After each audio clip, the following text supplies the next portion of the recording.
In March 1947, Earl Louis Mountbatten and his wife Edwina arrive in New Delhi. The great-grandson of Queen Victoria and second cousin to George VI, Mountbatten brings a regal presence to the drama of India's independence. As the last viceroy, he bears responsibility for India's fate. 2nd of April, 1947. I have now completed my first week in office. I should like to be able to paint an encouraging picture of my first impressions, but feel it would be misleading if I did so. The scene here is one of unrelieved gloom. At this early stage, I can see little common ground on which to build any agreed solution for the future of India. The only conclusion I have been able to come to is that unless I act quickly, I may well find the real beginnings of a civil war on my hands.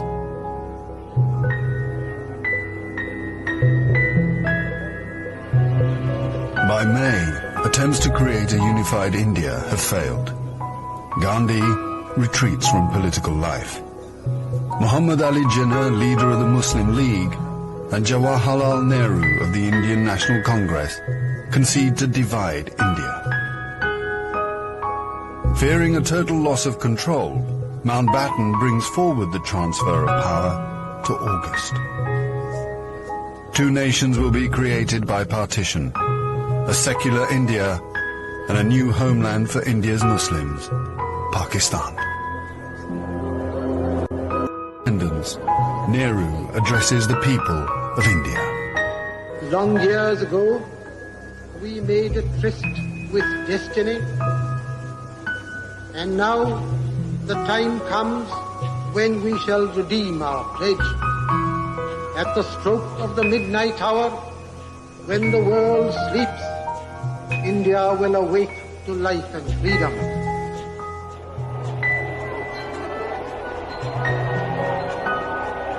The 15th of August, 1947, the British Empire in India has come to an end. The last viceroy, Louis Mountbatten. The flag raising and the salute were done amid scenes of the most fantastic rejoicing. And as the flag broke, a brilliant rainbow appeared in the sky, which was taken by the crowd as a good omen.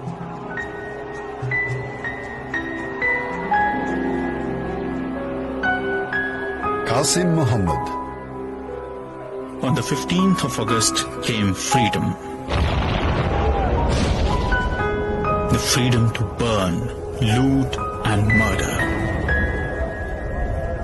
While Delhi and Karachi were celebrating, central Punjab was burning.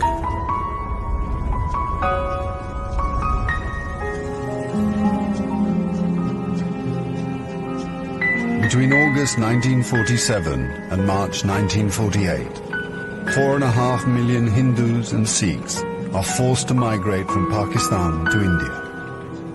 6 million Muslims must move in the opposite direction.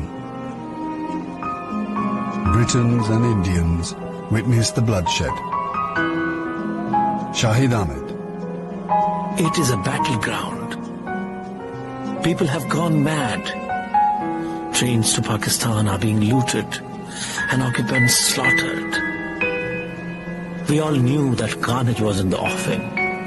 So did Mountbatten.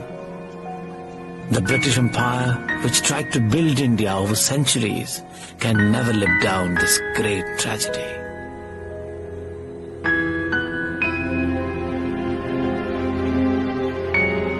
Lieutenant Colonel Hubert Boyd Hudson. The sight from the air was awe-inspiring. In this chaos, millions of refugees were struggling to get to India or Pakistan. Thousands of others were doing their best to prevent them, murdering them by the hundred. But death is nothing. There are things more terrible than death.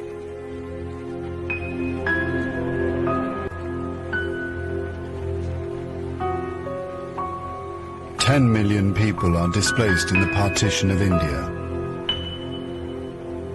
1 million are dead.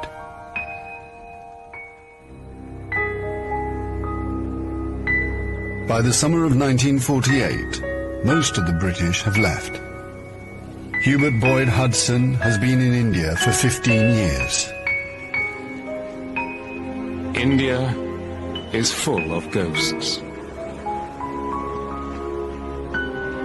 Houses I have lived in, now inhabited by Indians, remind me of the days which will never come again.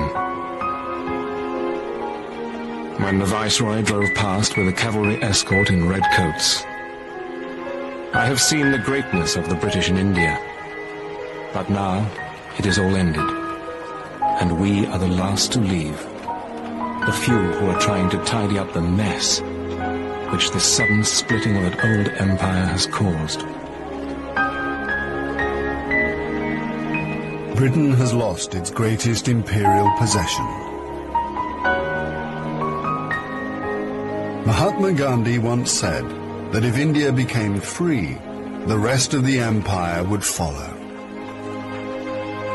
In the next 10 years, the fire of India's independence will spread around the globe, from the Middle East to Africa.